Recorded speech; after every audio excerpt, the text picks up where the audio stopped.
Clawcast podcast series. This is the Shell Shocked edition. I'm Mr. Shell, Clawson Public Schools Superintendent.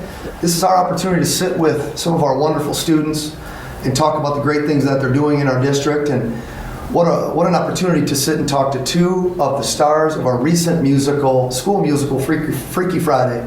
Maya Price, Clawson Middle School 8th grader, Taliana Merritt, Clawson High School 9th grader. Ladies, honored to have you here. Thank you for being on the show. Yes, thank you for having us. As I mentioned, the show wrapped on Saturday. 4 different productions of it. I think, is that what you call it? 4 different, 4 different productions. I saw the Saturday afternoon matinee, if you will. Fantastic. You were amazing. Thank Your you. castmates were amazing.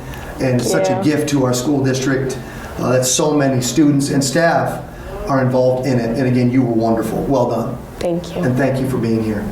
Looking forward to talking a little bit about the musical as well as you as individuals and human beings and what makes you tick a little bit. So let's start about your roles. Let's talk about your roles. Maya, you first. So your role in Freaky Friday, tell us about it a little bit. So at the start for 5 minutes, I play Ellie. And then for the rest of the show, I play Catherine and Ellie's body, and it's so fun. But Catherine is a completely different person than Ellie. She's she says bigger words. She uses bigger words in sentences. And this is a mother-daughter character situation, right? So you start as daughter, flip to mother in daughter's body. Right? Mm-hmm. So she's just Ellie's not happy with her.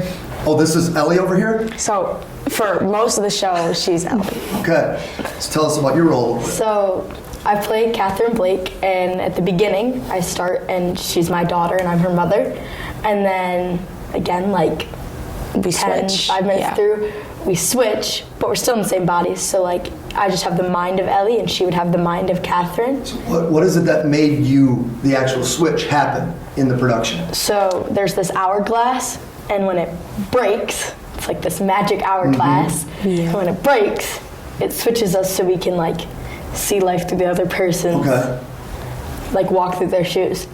And so, for most of the show, I get to be Catherine, but I get to play as, a daughter and, get to be, a really funny character and, kind of crazy, whereas, the mom is very, type A, very get this done. Mm-hmm. Yeah. And then, at the end, we switch back again for the very, last 3 minutes. Okay. Once we've switched. It's so unique in that contrast, how you have to go from child to adult, adult to child in your role. One of my favorite parts of the whole show was the song where you're at the locker and the tattoo versus the smoking. Yes, that seemed to be a lot of people's favorite. Hilarious. I love and that that was song. referenced again later in the show.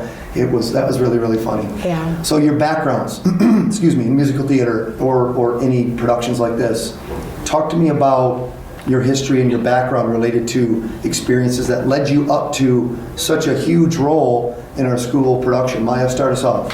Okay, so my first musical at Clawson was the Addams Family, and I was ensemble because I wasn't a very good singer when I was in 6th grade. So ensemble means you don't have a specific role individually. You're with a bunch of people singing. You play a bunch of different parts. You're just kind of on stage. Singing. Yeah, and dancing. It's fun. Okay. But it's not as fun as a lead because a lead's really fun. So you made that jump from ensemble to a lead role. What do you think you attribute that to? How were you ready for it?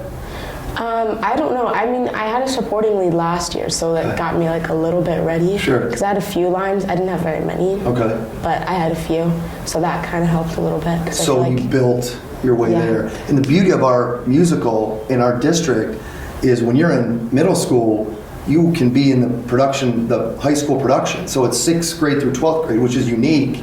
I don't think most schools have that opportunity. So what an opportunity for you to be able to do that as a middle schooler. Both of you as middle schoolers have that opportunity, right? Yeah. So pretty neat. What about you in your history leading to this role?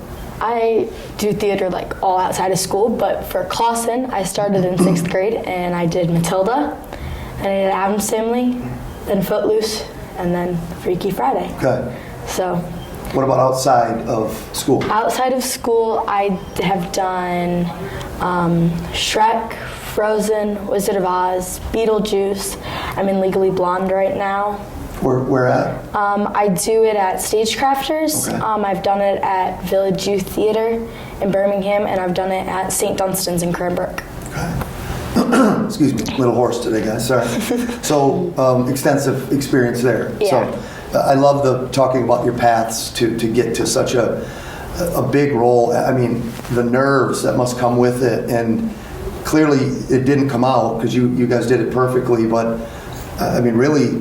You could say there's thousands of people or maybe a 1,000 people saw that production. I don't know the actual number, but our auditorium seats quite a few, and it was pretty full. And so to do that at such a young age and do it so well, I'm so impressed by both of you. Thank and you should be you. so proud of yourselves. Thank you. Thank you. So let's talk about all those lines. So you had to memorize tons of lines over an extensive period of time. So complex. I don't know how you do it, but I'm curious. Of all the lines, and you told me that you counted them. How many lines did you have to memorize? I had 408. 408 lines. Let's say you both had that same number. If you had to choose one of your favorite lines in the production, what would it be? Maya, go ahead. My favorite line is in Busted, and my favorite line is, "This is so not organic." This is so not organic. Was your favorite? I'm so glad you said that, and I'll Okay. tell you why later. Yeah, I know why. Tali, what's your favorite? One of my favorites, I have so many and I really can't choose, but one of my favorites was probably when we started the show, we got to walk out in front of our curtain. Great curtain, love it by the way. Yeah. Big yellow curtain. Yes, I love it. Thank you. You're welcome. And I got to talk to the audience, and I was like, see, she made an effort. She looks nice. You could do that. And it was really just fun because you got to look out in the That was audience really and funny. talk Sure. to them and interact with them. Are there nerves? So you talk about your first line. So you walk out there for your first line, your first few lines. It's like if you equate it to maybe sports, that first minute or two, it can be the most nerve-wracking time, but then you get into the game. Is it the same with a production? You get your first line out of the way, or a few lines, and now you're into it and you're good to go? Yeah, I feel like when I went in front of the curtain, I was like, oh my gosh, there's so many people. And then after the prologue, after the curtains opened and I started singing and I went to the table and I did all that, it was so much easier. And I felt like there was no one there. Sure. For me, honestly, being on stage, that first line, I don't care. We've been practicing. I know we know it. We're going to do great. I trust the people that I'm acting with. For me, it's more my solos or songs that the start of the second act. We have 2 songs that were really hard. They were really hard songs. And those always would scare me because they were really high in my voice. Yeah. And I just that would scare me more than going on stage Sure. and saying the lines, because I knew the lines, and if I messed up the lines, nobody's gonna notice that. Right. That's something I could come back from. But if I my voice cracked or the note didn't hit correctly, that almost is more nerve-wracking to me than saying a line wrong or seeing all the people, just because of how many times I've done it. Yeah. Now it's it's perfecting it. Interesting rather way than- to look at it. Yeah, you said you can't, with a line, you can come back from that. Or, us in the audience don't necessarily know. Yeah. And you're the only one that knows, so that's easier to come back from. So I get it. I can appreciate where you're both coming from there. What about in your personal life, related to productions and musicals or plays, or have you had a chance to sit in theaters and see some? And if you have, what might be some of your favorites or one of your favorites? Maya, start us off. Okay, so I see a lot of musicals. Okay. I have a whole book of all my playbills. And my favorite ones that I've seen,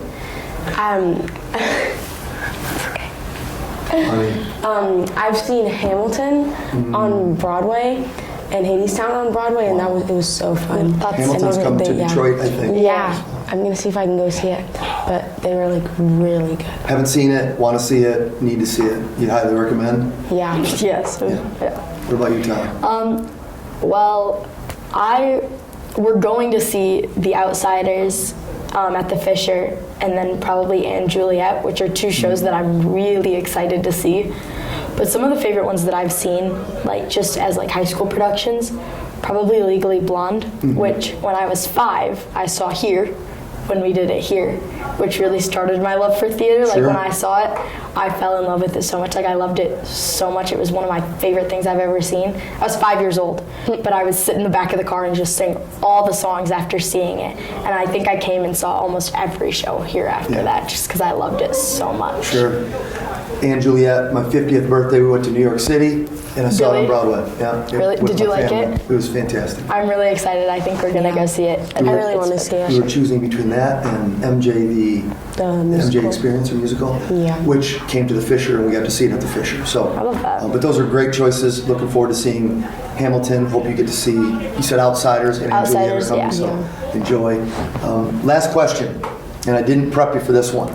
If I, Mr. Shell, had to play a role in that musical, what do you think would have been the best fit for me? Catching you off guard with this one. What do you Mike? Maybe backstage, stage crew? No. I think you could have been on stage. I think Grandpa, that would have been so you could have. funny. Yeah, you could have been a good grandpa.